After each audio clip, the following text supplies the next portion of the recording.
Good morning, everyone. Thank you for joining us today. My name is Mark London, and I'm the president at Verity IT, and I'll be guiding you through today's session. Ransomware is one of the most significant threats facing businesses today, and the consequences of an attack can just be devastating. So in this webinar, we're going to explore what ransomware is, how it works, and the critical steps you can take to protect your business. We'll also discuss some recovery strategies if an attack does occur, to help you minimize the damage and restore your business as quickly as possible. So thanks for joining us. Let's get started. Here's a quick look at what we'll be covering today. First, we'll start with an overview of ransomware, what it is, how it works, and the impact it can have on your business. This will help set the stage for our main discussion, which is really going to be centered around the prevention strategies, where we'll cover everything from employee training to technical defenses. Next, we'll move on to response and recovery strategies, focusing on what you should do if ransomware does get past your defenses. Finally, we'll review some real-world case studies, to give you a practical understanding of how businesses handle these situations. Then we'll wrap up with some Q&A, so feel free to jot down any questions you have along the way, and you can ask them at the end. To begin, let's define ransomware. Ransomware is a type of malicious software designed to block access to a computer system, a network, or data until a ransom is paid. What we were seeing is typically this payment is demanded in the form of cryptocurrency, making it really difficult for authorities to trace.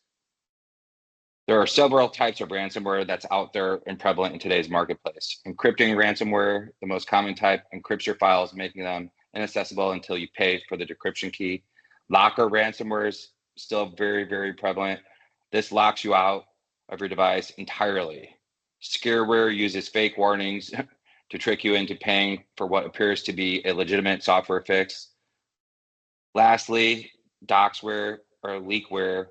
This threatens to publish sensitive data unless a ransom is paid. This has been quite prevalent lately. We've seen this quite a bit in the news, actually. In 2024, ransomware continues to evolve, becoming more sophisticated and targeting a broader range of industries. And yes, AI has really helped that as well. Ransomware typically infiltrates a business through several common areas. One of the most prevalent is phishing emails, which tricks users into clicking on a malicious link and downloading a payload or harmful attachment. Once the link is clicked or the attachment is opened, the ransomware is installed on that user's device. Another method is through malicious websites, where vulnerabilities in the browser or plugins are exploited to automatically download and install the ransomware when the user visits that site.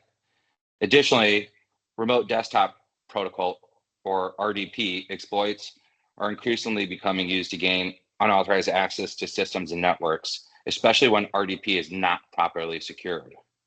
Once ransomware is in your system, the attack typically follows a three-stage process. First, the ransomware infects your system, often spreading rapidly through your network. Next, it will encrypt your files, making them inaccessible. Finally, a ransom demand is made, usually in the form of a pop-up or a text file, instructing you to pay a certain amount of money, often in cryptocurrency, like I said before, to regain access to your data. The impact on your business can be catastrophic. Critical data is inaccessible, operations are disrupted, and the cost of recovery can be substantial, often in the millions. This is why understanding how ransomware works is so important to you. It's the first step in building a strong defense. The financial impact of ransomware attacks can be significant, and it extends far beyond just the ransom payment itself. Ransom payments can range from thousands to millions of dollars, depending on the size of the business and the value of the data that's been encrypted. However, the real cost is often in the operational downtime that results from the attack. With systems locked up, your business can come to a standstill, leading to lost revenue, productivity, and in many cases, clients. Beyond the immediate financial costs, there's also the long-term reputational damage to consider. Customers, like I said, may lose trust in your ability to protect their data, leading to a loss of business. This can have a lasting effect on your brand and your bottom line. Finally, there are legal and regulatory implications as well for many industries. If your business handles sensitive data, such as personal information or financial records, you may be required by law to report the breach to regulatory officials. In some cases, you may also face lawsuits from customers or partners who are affected by the breach. In short, the impact of a ransomware attack can be far-reaching and long-lasting, which is why it's critical to take steps now to prevent these attacks from happening in the first place. Building a strong defense. Prevention is the most effective way to protect your business from ransomware. One of the most important aspects of prevention is employee training and awareness. Employees are often the first line of defense against ransomware, and they need to know how to recognize and avoid phishing mails and other common attack threats. Regular training sessions and phishing simulations can help keep security top of mind with your employees. On the technical side, it's essential to have a strong antivirus and anti-malware solutions in place, but this is not enough. These tools can detect and block ransomware before it can do any damage, but email filtering and spam protection are also critical, as they can prevent phishing emails from ever reaching your employees' inboxes. Additionally, patch management is crucial. Again, patch management is crucial.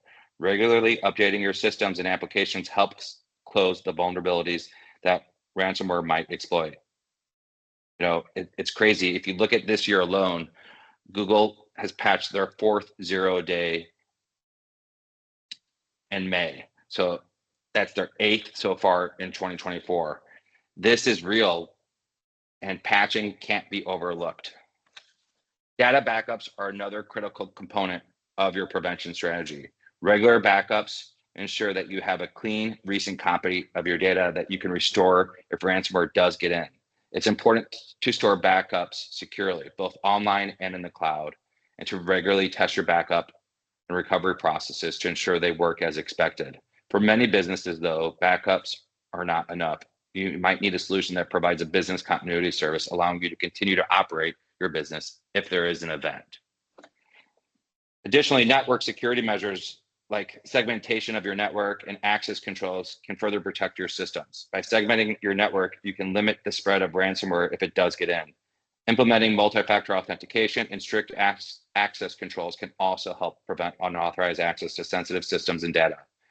In addition to AV, we recommend that businesses invest in a managed detection and response security service that helps proactively monitor and respond to threats and tradecraft across your network, and one that extends into your Microsoft 365 environment. Together, these strategies form a comprehensive approach to preventing ransomware from taking hold in your business. Even with the best prevention measures in place today, there's always a chance that ransomware could make it through your defenses. That's why it's crucial to have a response plan ready. The first step in any response is to isolate the infected systems. This helps prevent the ransomware from spreading to other devices and or servers in your network. Next, you'll want to notify your IT team, your MSP partner, or your security teams immediately. The sooner they're aware of the situation, the sooner they can start containing the threat. Time is of the essence in these situations, and quick action can make a huge difference. If you have cyber insurance, you'll want to engage your provider to get access to their resources. Communication is also key during a ransomware attack. Internally, you need to keep all relevant stakeholders informed about the situation and the steps being taken to address it. Externally, if the attack impacts your customers' data or sensitive information, you may need to communicate with your customers, partners, and possibly the public. In some cases, it may also be necessary to involve law enforcement and regulatory officials, especially if the attack involves sensitive data or if you're legally required to report that breach. Throughout the response process, it's important to document everything. That's one thing that I've heard from people that have been through a ransomware attack that they wish they would have done from the beginning, is document everything that's happening, the dates, the times, and what you're seeing and what people are sharing with you. Keep detailed records of all actions taken, including who was involved, what decisions were made, and when. This documentation will be critical for understanding the attack later on and for any legal or regulatory reviews that may follow. Once the immediate threat has been contained, the focus should shift to recovery. The first step in recovery is to restore your data from backups. It's important to ensure that your backups are clean and haven't been compromised by the ransomware before you restore them. Many of the more advanced business continuity and backup products on the market today have ransomware detection built into their systems. So if you don't have a product or service that does that, you should probably look at that. Start with your most critical systems to get essential operations back online as quickly as possible. After restoring your data, you'll need to thoroughly clean your systems to ensure that all traces of the ransomware have been removed. This includes scanning your systems with anti-malware tools and applying any necessary security patches to close those vulnerabilities that might have been exploited in the attack. Recovery isn't just about getting back to business as usual. It's also about learning from the incident. Conduct a post-incident analysis to understand how the ransomware got in, what vulnerabilities were exploited, and what the overall impact was. Use this information to identify weaknesses in your security posture and update your policies and procedures accordingly. This will help you prevent future attacks and improve your response if another attack occurs.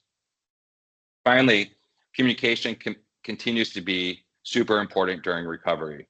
Internally, talk with your teams to review what happened and share lessons learned. Externally, you may need to report the incident, like we talked about earlier, to regulatory officials and inform affected or impacted parties, customers, and partners about what steps you've taken to mitigate the impact and prevent future incidents.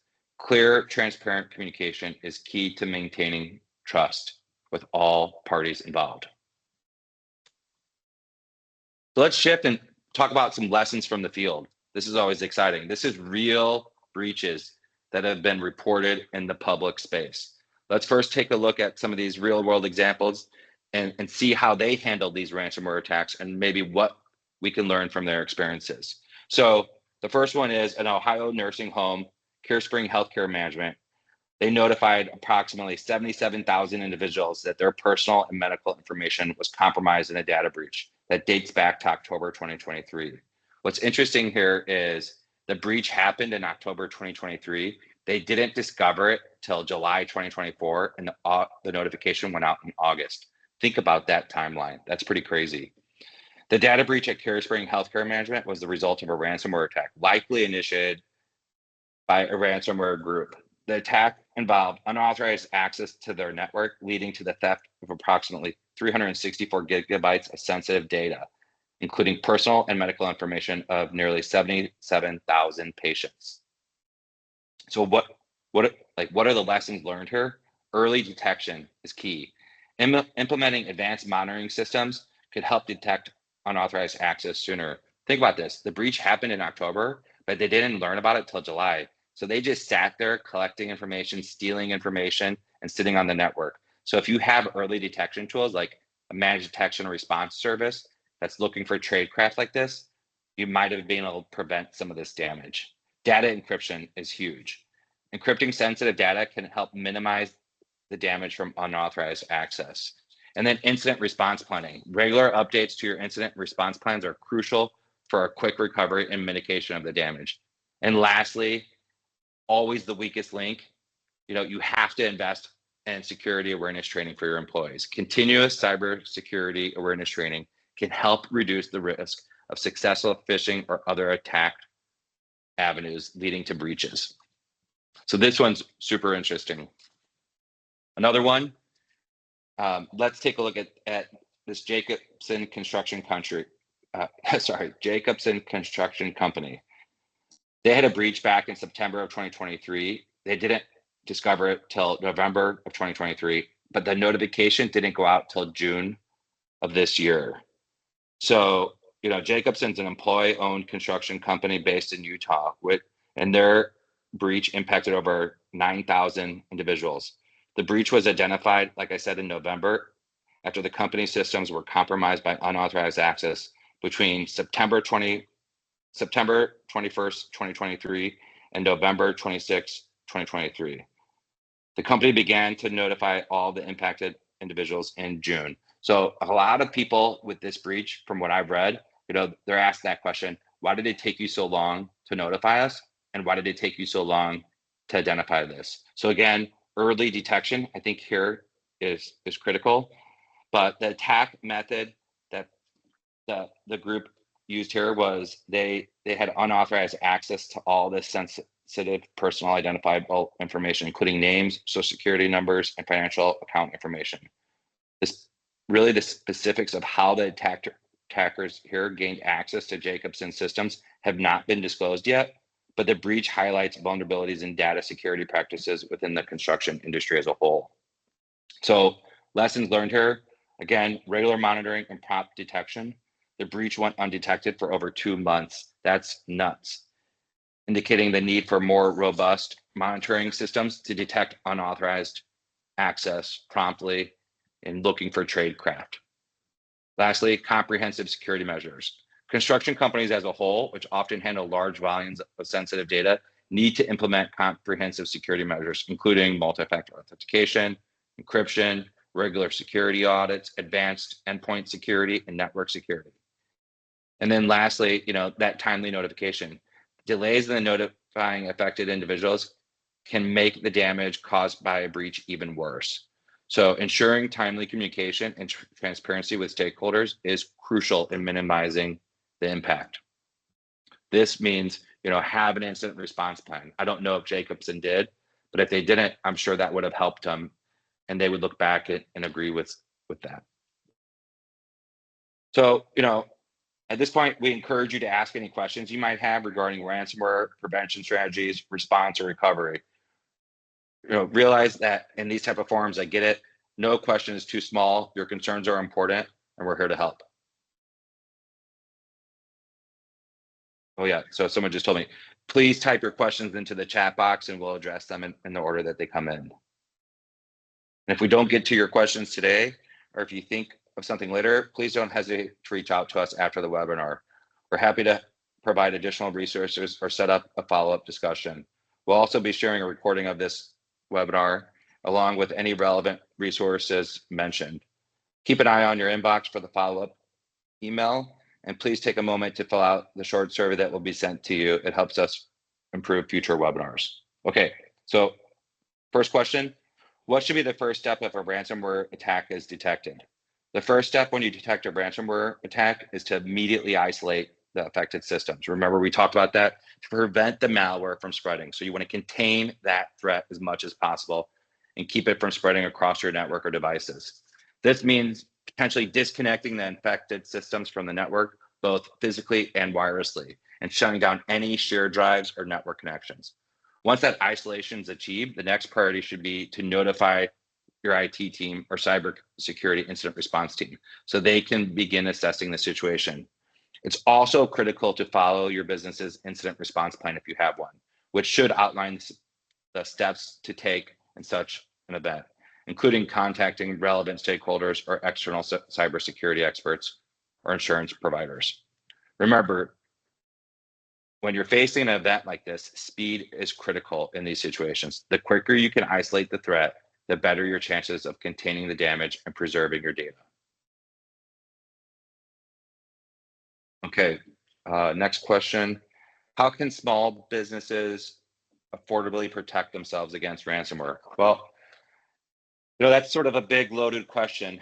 But, I guess the way I would think about answering that is small businesses can protect themselves against ransomware without breaking the bank, really by focusing on a few key cost-effective strategies. So employee training, investing in a modern business continuity and backup solution that can instantaneously virtualize, your server, your applications, and get you back into an operable business state. I would definitely invest in some advanced cybersecurity tools, making sure that you have a next generation firewall, that you're investing in beyond just antivirus software, and you have something along the lines of an EDR or an MDR type protection in place. Again, patch management, this is so critical. You need to be patching all your systems, and whether you have an internal IT team or you rely on an external IT provider, you need to be having this discussion with them if they're not having it with you. And if they're not having it with you, then you probably need to start looking elsewhere. Incident response plan, you need to develop an incident response plan, and you don't need to have a 300-page guide. start small. Just get the basics down. Have a piece of paper that has all the stakeholders internally with their names, their cell phone numbers, and maybe put their personal email addresses on there in case your email systems get compromised. Put your insurance provider and put their name and contact information. Maybe put the policy information and number for your cyber policy on there. Little basics like that make it easy, that people are going to need. And in a time when the so-called it's hitting the ceiling, you'll have this information handy for yourself. So these are just some of the things that come to mind. Like, these are the strategies that I would take. And as a small business, you can build a strong defense, and you can add to it and build on top of it to help protect against the ransomware without the need for spending and dedicating large budgets to this. The key is to be proactive and consistent, and don't forget your weakest link, which is your employees. Okay, so let's wrap things up here. Let's quickly review the key points we've covered today. We started by understanding what ransomware is and why it's such a significant threat. We then moved on to talk about some of the prevention strategies, emphasizing the importance of employee training, like I just mentioned, and investing in technical defenses and strong modern backup solutions. We also covered some response strategies, focusing on the need for a quick response. And finally, we talked about the recovery, highlighting the importance of a tested recovery plan and learning from each incident to improve your future defenses. So I hope you all found today's session informative and that you feel better equipped to protect your business from ransomware. Remember, the best defense against ransomware is a proactive approach. Again, the best defense against ransomware is a proactive approach that combines strong prevention measures and a well-prepared response plan and a thorough recovery process. So thanks everyone for joining us today. Your participation and engagement is greatly appreciated. If you need more information or updates or resources, just follow us on social media or visit our website or reach out to us. We're here to support you and all of your cybersecurity questions. So have a great day, and thanks again for attending.